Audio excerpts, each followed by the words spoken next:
During the Rwanda genocide, all Tutsi were killed no matter their age, gender, or living condition. Ruthless Interahamwe soldiers sliced many victims at least once with a machete. The genocide started after the Belgians left the greater population, the Hutus, in charge after their ruling. The Hutus wanted to take out all Tutsis because the Belgians favored them and they were treated like dirt. Also, the Belgians favored the Tutsi because they had lighter skin, slimmer noses, and they were also taller. The tragedies were beyond belief. Young children without parents had no shelter or anybody to protect them. Parents had to get food, water, and provide shelter to protect their young. Many homes were raided and children would have to watch their parents be killed in front of them. They had to show their identification passes to see what ethnicity they were, to see if they were allowed into some cities in the country. The Rwanda genocide was complete and utter the accounts torture, of the few to survivors say are the of the least. absolute brutality of those massacres, of people who've gone to church, been lured to the church really by the Hutu leadership, promising them sanctuary, and then they men, women, children, they were all killed in the most brutal fashion with hand grenades and machetes. So much.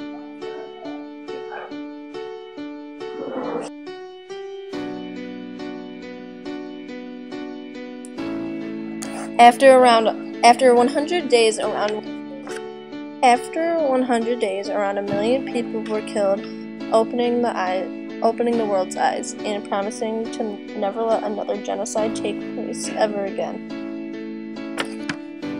But when Darfur was faced with war and then a so-called genocide, the world turned their back once again.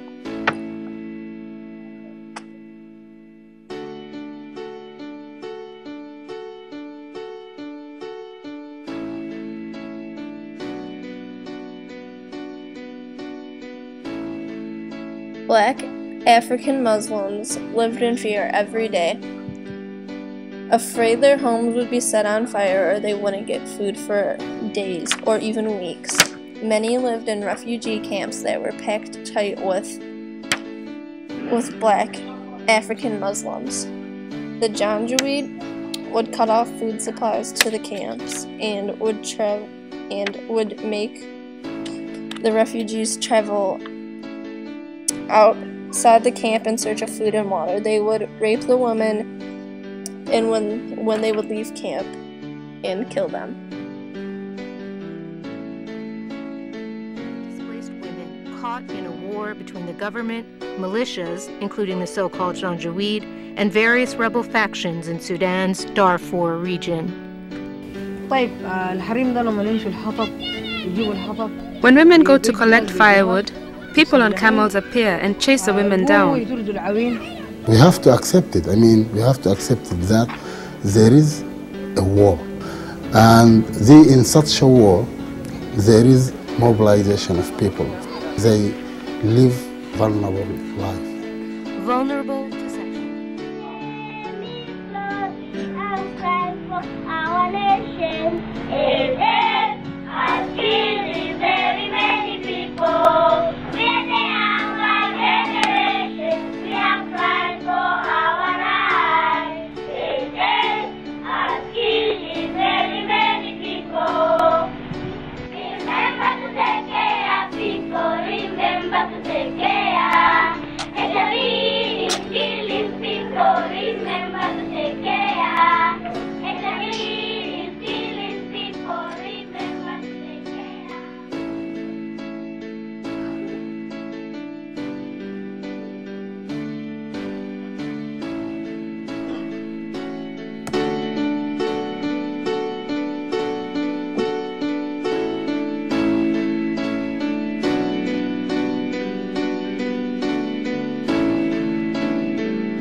AIDS kills hundreds of parents and even children every year, which leaves even more young children to fend for themselves.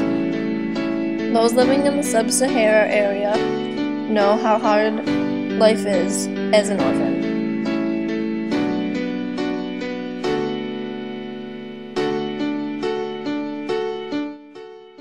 Those who have fallen victim to the AIDS HIV virus struggle on a daily basis. Parents who have been infected have a hard time telling their children and eventually won't be there anymore. But access to AIDS medicine has become a lot easier since they've lowered the prices. AIDS takes thousands of lives every day, and the question is what's going to happen next.